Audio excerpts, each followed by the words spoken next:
Hello everyone, আসসালামু আলাইকুম। তিশাস রেসিপির আজকের আয়োজনে সবাইকে ওয়েলকাম।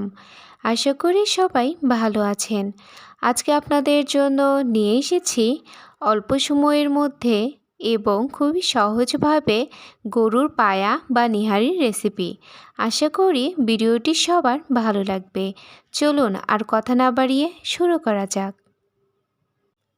গরুর পায়া বা নিহারি তৈরি করার জন্য এখানে আমি গরুর পায়া নিয়েছি। এগুলোকে আমি ঠান্ডা পানি দিয়ে 4-5 বার ধুয়ে নিয়েছি।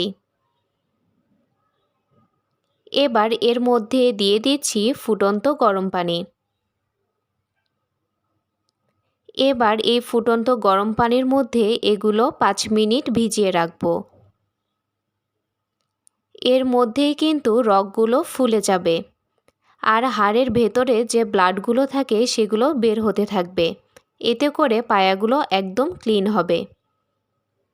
দেখতেই পারছেন হাড়ের ভেতর থেকে ব্লাড বেরিয়ে এসেছে।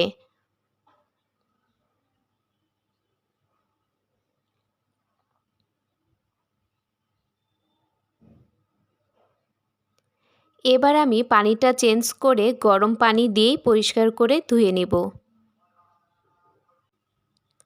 পায়াগুলোকে আমি পরিষ্কার করে ধুয়ে নিয়েছি।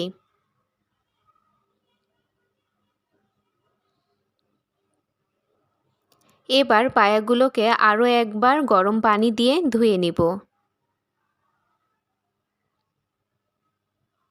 এবার পায়াগুলো যে পাত্রে রান্না করব সেই পাত্রে দিয়ে দিচ্ছি।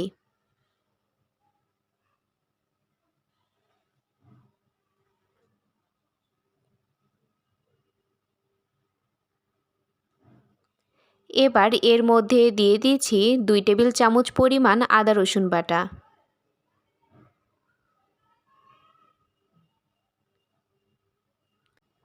এবার এর মধ্যে দিয়ে দিচ্ছি 1 টেবিল চামচ পরিমাণ ধনিয়া গুঁড়া।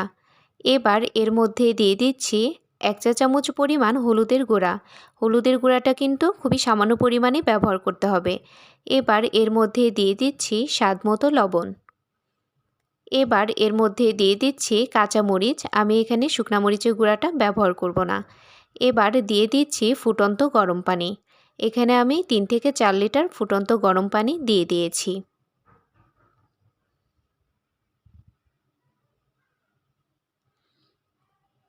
এবার সব কিছুকে নেড়েচেড়ে মিশিয়ে নিচ্ছি।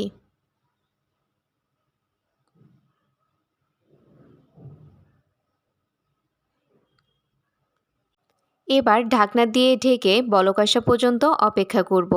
দেখুন বলক চলে এসেছে। এবার এর মধ্যে দিয়ে দিচ্ছি তেজপাতা, দারচিনি, লবঙ্গ এবং 4-5টা এলাচ। এবার সব কিছু ভালোভাবে মিশিয়ে নিচ্ছি। এবার চুলার আঁচটা একদমই লোতে করে দিব। যেহেতু আমি ফুটন্ত গরম পানি ব্যবহার করেছি তাই এটা ফুটতে সময় লাগবে না। তাই চুলার আঁচটা লোতে করে 4-5 ঘন্টা পর ফিরে আসব। এর মধ্যেই কিন্তু পায়ের মাংসগুলো ছুটে যাবে এবং ভেতর থেকে জেলগুলো বের হতে শুরু করবে। ফিরে আসলাম 5 ঘন্টা পর। 5 ঘন্টা পরে দেখুন ঝোলটা অনেকটাই শুকিয়ে গিয়েছে এবং পায়াগুলো দেখুন কতটা জুসি হয়েছে। এবার এই ঝোলটাকে আমি একটু ঘন করে নিব। এর জন্য আমি চুলায় একটা প্যান বসিয়ে দিয়েছি। দিয়ে দিচ্ছি 1/2 কাপ পরিমাণ আটা। এই আটাটা আমি এবার ভালোভাবে টেলে নিব। এমনভাবে টেলে নিতে হবে যেন নিচে লেগে বা পুড়ে না যায়। আটাটা কালার চেঞ্জ হওয়া পর্যন্ত এবং সুন্দর একটা ফ্লেভার বের হওয়া পর্যন্ত এভাবেই টেলে নিব। এবার ওই আটার মধ্যে আমি একটু পানি মিশিয়ে আটাটা গুলিয়ে নিয়েছি। এবার এটা অল্প অল্প করে দিয়ে দিব। পায়া রান্নার ক্ষেত্রে এটা অনেক ইম্পর্ট্যান্ট একটা জিনিস, এটা অবশ্যই ব্যবহার করতে হবে। এতে করে ঝোলটা অনেক বেশি ঘন হয়ে আসবে।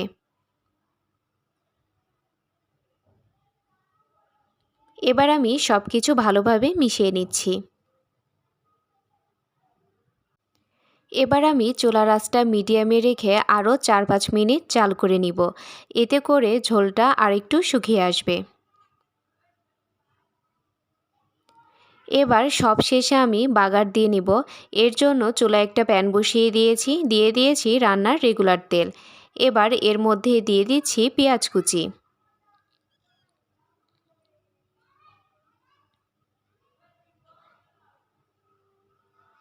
পেঁয়াজগুলোকে আমি হালকা লালচে কালার করে ভেজে নিব। দেখুন পেঁয়াজগুলো ভেজে নেওয়া হয়ে গিয়েছে। এবার আমি এর মধ্যে বাগারটা দিয়ে দিচ্ছি।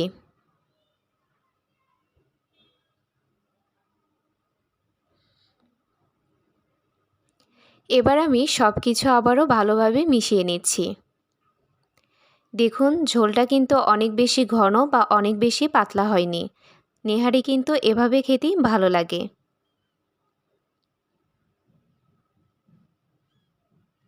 এবার আমি চুলা থেকে নামিয়ে ফেলছি। চুলা থেকে নামিয়ে আমি এভাবে একটা বাটিতে সার্ভ করে নিচ্ছি।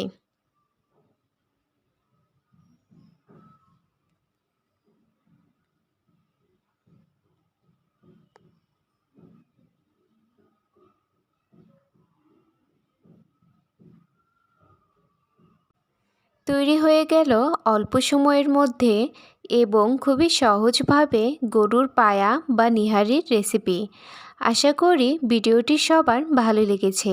ভিডিওটি ভালো লাগলে লাইক এবং সাবস্ক্রাইব করতে ভুলবেন না এবং পাশে থাকা বেল আইকন অবশ্যই প্রেস করবেন নতুন ভিডিও সবার আগে পাওয়ার জন্য। আল্লাহ হাফেজ।